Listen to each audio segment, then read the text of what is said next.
Nice. Well, appreciate the nice intro there, Mark. Always love talking charts. I never get tired of it. I know, Maddie, you never get tired of it either. And you're right, Mark. There are some interesting things on both sides. I do think there are trades to be had if you're a bull, if you're a bear, or if you're like me and be like, just the chart's good.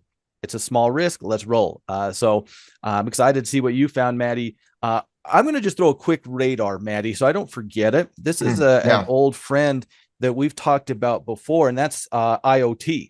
Our IoT, I don't think it's quite there. I think it needs to shape up just a little bit more. I like its zone, but these guys had a really good report, really powerful move, and that secondary pattern's kind of forming. Right now, best I could say is you kind of need to take out this weekly high. Let's see what it looks like a little down the road. But this is an interesting zone, in my opinion. Wanted to throw this out as a radar cheat pick because they've treated they treated me well, and they've been fairly well behaved from a trading point of view, and so kind of in an interesting spot. They do Can have I some old can I history throw there. one out, Yeah, Radar? of And course you and, can. You and don't even have to ask. the reason I say that is because everything you just said on IoT, every single thing you just said on IoT, I'm going to match you with Dick's Sporting Goods. 100%. Yeah. Same conversation. A good move on the earnings. Really good earnings report coming out. Like I said, these companies have reported in the off season. It's not preseason. It's off season, Frankie. Yes. These companies reporting in the off season, like they've been pretty decent reports here. Dick's had a fantastic one. IoT had a fantastic one.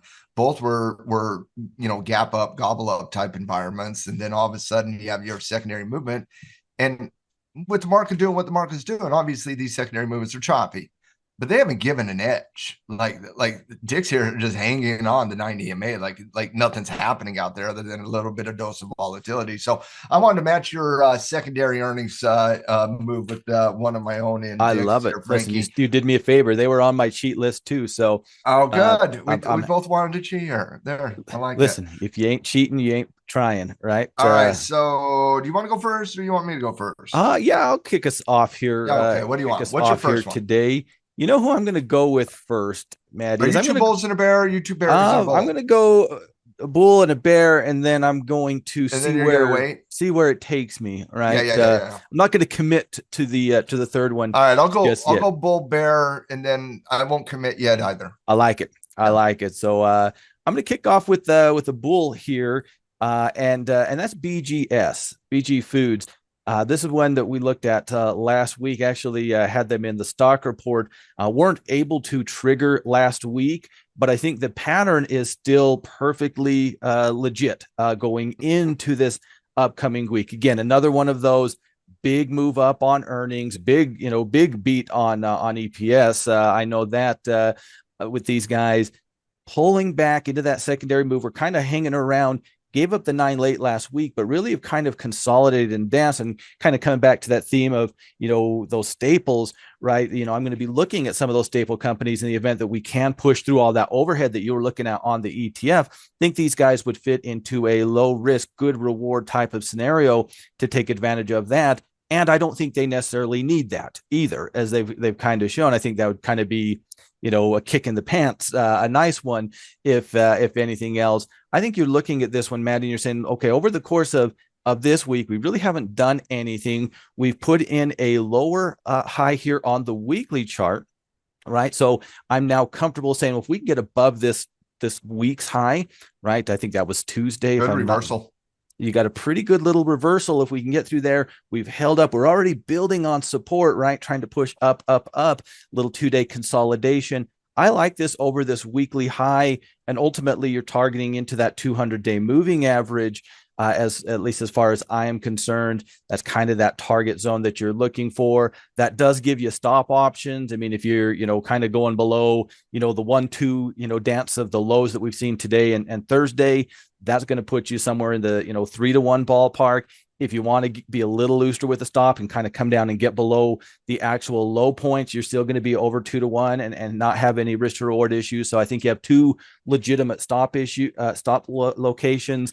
If you want to be tight, if you want to be loose, because you are working into a little bit of a window. Yeah, you do have maybe a T1 in that 1660 range where you had a little bit of a ding back in October. Which that is might still make, a good trade. which is still a reasonable Yeah, trade. You're still happy if it gets there, right? But I think you're kind of just looking at, hey, let's work back up into these recent highs as target one, and the 200-day moving average is target two. yeah, I like it here. When in doubt, get that get a stop loss underneath the pivot, right? Yep. And so I do like the lower pivot, the lower stop loss in the equation. But yeah, I like this here. It's got a good reversal on the weekly, another positive response from an earnings perspective, a secondary movement here. Makes some sense here on BGS there, Frankie. Like the analysis. I'm gonna go with the bear. All right. I'm That's what you gonna got. my first pick. I'm gonna go with the bear. I like it. CLVT.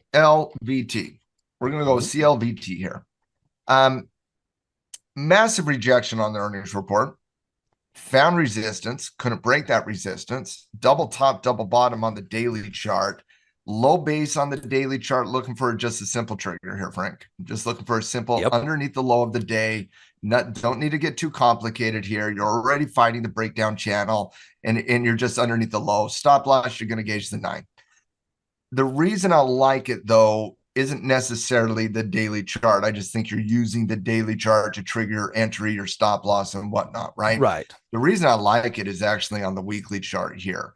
You see that coming in, that double top, double bottom. And now, based on the price action in the last 2 weeks, you're now getting underneath all those moving averages here. Ugly. The last 3 weeks really tried to fight against that 20-period moving average here. Fought back up. Tried the good fight here, Frankie. Fought all the way up to the 9 here. Fought all the way up to the 9. And Precision Bounds just got absolutely beat back down. So a continuation trigger underneath the low of the day is kind of the same as the continuation trigger at the low of the week. And you're just looking for that to get pounded right back down to $8 is basically what you're doing here. Right. So I just like the combination of the reversal on the daily chart, weekly chart, and you're just underneath everything here. It's held up a little bit this week, but that's why I like the continuation trigger underneath the low of today. So you're only getting it with it coming down. And again, you got a short-term chop here at around 880 that you can target number one at, which would be more than 1-to-1 at T1. You're probably more like 4 to 5-to-1 at T2 if we get that $8 handle there. I like the combination of events. Got short on CLVT. That weekly chart is just it's gross. I mean, it's just a good gross, right? Yeah, gross. We're shorting. It's a gross. Since you're looking at bear, I really like that weekly chart. That's a good find. Thank you. That's a scouting report pick. Yeah, seems like that. We'll wait to see if Greg wants to veto it. I suspect he won't. He won't. He's the big bear. He's not going to. He's the big bear. Yeah, he's Papa Bear. He is Papa Bear. All right, what's your next one? All right, so you went to bear. So I've made my decision, Matt, where I'm going because I got to look at ego. So I'm going to go bull, and then I'm going to go bear last, and I'm going to go ego. A little bit of a different look in the gold mining space here on Eldorado. Good weekly chart. Really good weekly chart. There's only one thing that isn't ideal in my estimation. This is super clean from an entry point of view, right? You're looking at a $10 breakout. You've got that cup and handle within a cup and handle on that daily chart. You don't really have any resistance until you start to get into that 12 range, right? That's where you really have a nice little window. You do have that one ding that does kind of stand out a little bit in that at that 1030 range. Yep, that I think it was 1050, 1040. I want to be too worried. It doesn't concern me. Yeah, but it doesn't concern me. But if that was just a little lower and lined up, it would almost be perfect, right? Yeah.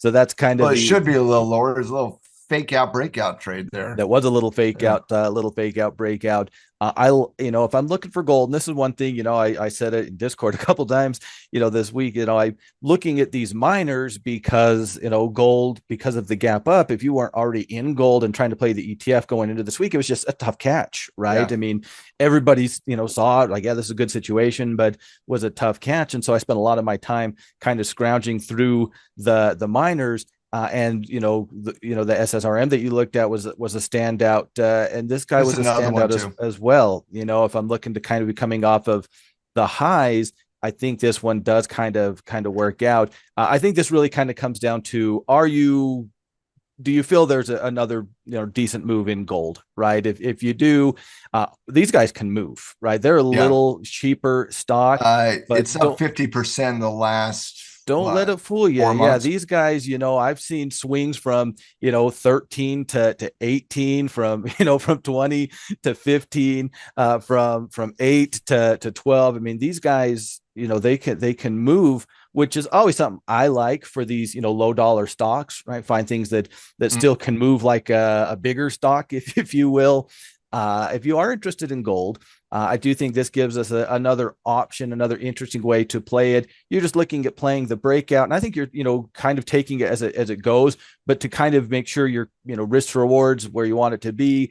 I'm going to put my target number at 12. That allows me to come all the way down below today's low, well below the breakout channel. Heck, I can go below yesterday's low and still get risk to reward to fit into that 2-to-1, requirement that so many of us have. Lots of stop options, not a problem getting below the breakout channel. 12 will kind of be the area that I'm working towards, but this is kind of a proxy play for gold, so I'll kind of track them together. But looking at the break of just over 10 and into that $12 marker as my target. You can call target one, whatever you want. 1-to-1 is probably what I would do. Yeah, I'd like to find two here, Frankie, on this. Pretty clean above 10. 10 significant whole number, very clean Yeah. there. Good find there. I like it. I'll go with my bull here, Frankie. I'm going to go with consumer staple. And like I talked about on the sector conversation, staples probably for the sector to start moving, if with any degree of momentum, needs to get above that cluster of moving averages. Yeah. But you're pretty tight against that. I'm going to go in that space, and I'm going to look at OPG here, Frankie. PG here kind of fighting into a little bit of a reversal Love it. formation on the 200 weekly there. You got that cluster of moving averages right on top of the current price between 135, 143 and 145. And I'm not too worried about that cluster of moving averages because we got a nice reversal happening here, Frankie. Yes, that is Look at the beautiful. cleanliness of that reversal here. You're punching up, up, up, up, up. Now you got the pristine high base forming up here. Wouldn't surprise me to see a couple more days of consolidation here, but I do like it, and I do think you could do it above the high here, even in front of that 144 handle there. You give a high base another 2 days of consolidation, it just looks even better in my estimation. But just like the reversal here that's happening on the daily chart, like it getting back up above the cluster of moving averages on the daily chart, like the last 2 days tested low, and guess what it found? The 200 daily moving average Yeah. right there. Looks like it wants to find up. Ultimately, a 144 breakout makes some sense here. But once again, I do think it might rely on another day or two of consolidation. But I just want to put it on the radar because it's got a really good reversal. It's one of the better looking stocks within the consumer staples space. And if consumer staples wants to get a little bit of that, defensive love a little bit in a banking crisis conversation, you could do far worse than PG in that space right now. So like the move here now from a targeting perspective. And again, entry's a little bit difficult for me until the next couple days, because I do prefer the 144 breakout more than 143. Okay. And so Yeah. I would Fair enough. like to see it play out over the next day or so. But if PG wants to move above today's high, that is an absolute trigger. It is an absolute trigger. I'm just saying it can take a couple days to clean it up a little bit, but I just like it because you're coming back down here. It's retesting that old resistance level, new support level. Stop loss placement will be underneath the 200 here, Frankie. Entry anything above the high or 144. From a targeting perspective, I think you're just looking on the weekly chart and you're saying the daily chart leads to a 149, 150 conversation. I think when you look at the weekly chart, you see that cluster there. You can easily work back up here in the 149, 150. Secondary target would be 155. What are your thoughts?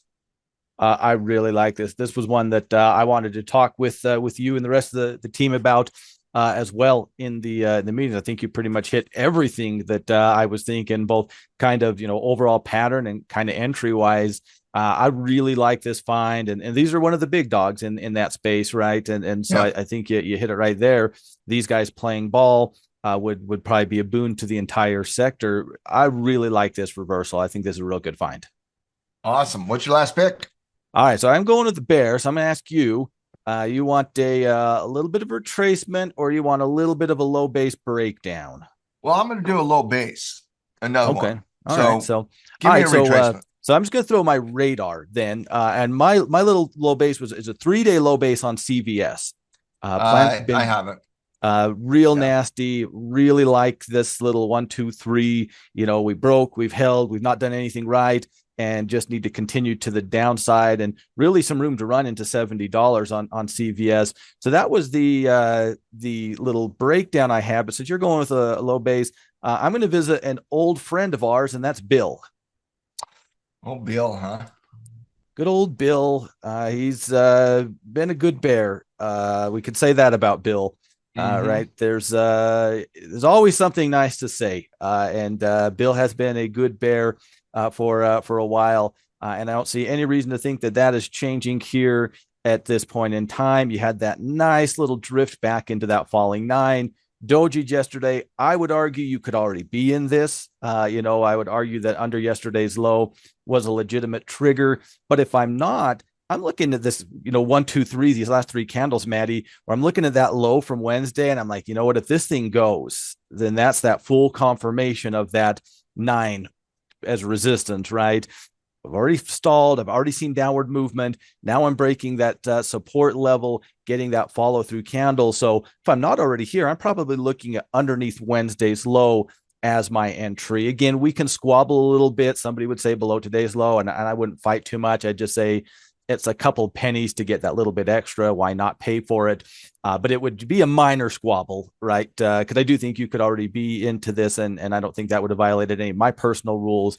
Obviously, the trend is very strong to the downside. You don't have any support on Bill until you start to get into 62.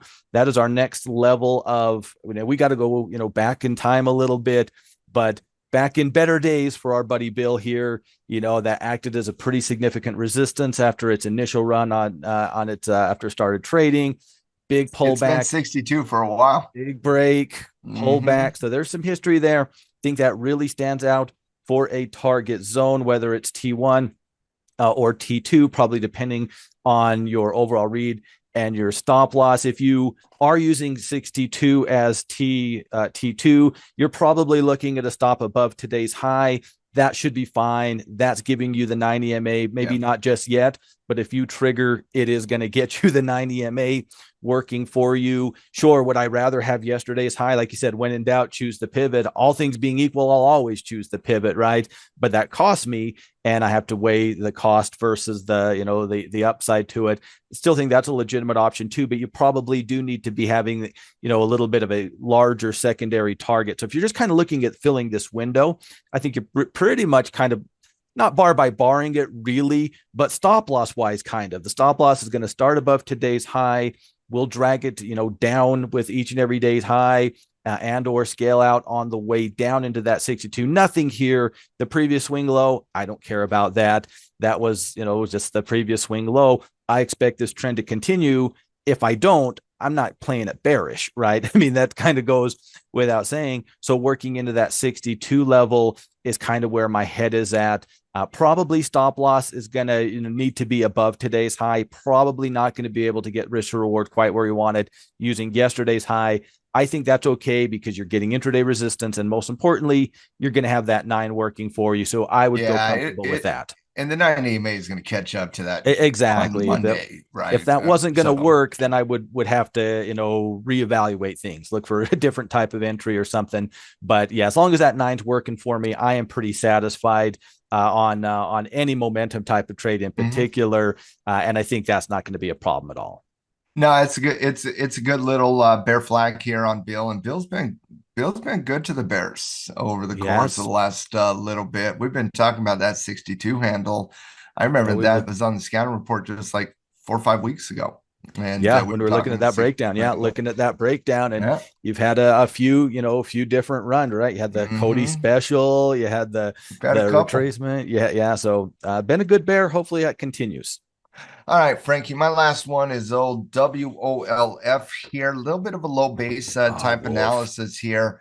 And like I was sitting over here looking at my other monitor going, okay, I got this low base and I got that low base and I got this low base and That's a good one. You there's picked a a few nice one. there's a few low bases out there, but I'm gonna go Wolf here because I just like the cleanliness of the low base forming here. 90 MAs catching up to it. This is what you want to see when you're overextended. We talk about Yep. this all the time because when you're in live programming and you're breaking down technical analysis every single day like we do, there's a lot of, hey, this is what you need to see, right? It's Yeah. overextended right now. What do we want to see? We want to see this. Well, this is what you want to see. You want to see a consolidation. You want to see a tight consolidation without too much volatility within it, within the high base or the low base analysis. And that's what we're seeing here on WLF. We're looking at a potential fairly clean breakdown as well, especially when you come out to the weekly chart here, Frankie. You do have a little bit of chop here at 60 that you may want to concern yourself with. I think you're fine underneath the low of the low base, but again, that's a little bit of front running the $60 breakdown. Where it gets really exciting is under 60 though, Yeah. because underneath 60, there's just not a whole lot there, quite frankly. You start working under 60, you got some wicks down around the 58 that you got to navigate, but again, I wouldn't be too concerned with that, with those wicks. Just something that's on the back of your head that, you know what, if you go down and you start to consolidate at 58, maybe you trail that stop loss, maybe you lock in some profit, maybe you scale out a little bit, but you want to stay into some degree of the trade because what can happen as it works lower, lower, lower, lower. I don't see a real support level, and so until we start working into the low 40s here, Frankie. Yeah. And so There's you got a little bit of chop at 60, you got a little bit of chop at 58, but it really opens up underneath those levels. And so a little bit of a front running mentality here on Wolf. And you're just looking at it, and it reminds me of a little bit of Bill when we were talking about Bill at $100. And it was like, okay, yeah. listen, you got $100 breakdown and T1's not great, right? I believe we were looking at somewhere around Like $90 on 90. T1 or Yeah. Like something like 100 to that. 90. Yeah. But if it can get underneath 90, it opens up all the way down to 62. It's a very similar conversation where, yeah, you can go underneath the low. You know, you got some chop at 58 to deal with, but underneath 58, it opens up quite a bit into the low 40s. I like that potential, even if you have to navigate some of the old chop here. Frank, what's your thoughts? Yeah, exactly. And you can always, we can always wait, just break the actual that low, right? You can get through the low base and get below that old price action, get that little extra confirmation. Could be a scaling type scenario too, Maddie, where take a little bit of a stab on the aggressive. Because I agree with you. This low base is what really stands out, but I also want to respect that support level, right? We did see some decent movement off of that 58 ish level. And so could be one of those scenarios where you add into it if it starts to break to the downside. Obviously, this belongs on a bearish watch list, whether you're interested in aggressive, conservative, or just seeing what the pattern after the breakdown looks like, because you probably will get one. Look at Bill, right? You have to play the breakdown to get a couple of good patterns out of it. This is a really good one for the watch list, wherever you find on how you want to get into it. I'm with you. Awesome, awesome. Well, Frank, that's we got through three bulls. What were you? You were two bulls and a bear, and That's I was two two bulls bears and and a bull, right? two bulls and a bear. Yeah, two That should tell bulls. you about the market when it's 3-3 bulls and bears here. Usually we're 4-2 or sometimes 6-0 on the bull side. We like the bull side of the equation a little bit more, but I like the I think you got some good trades on both sides of the ledger right now.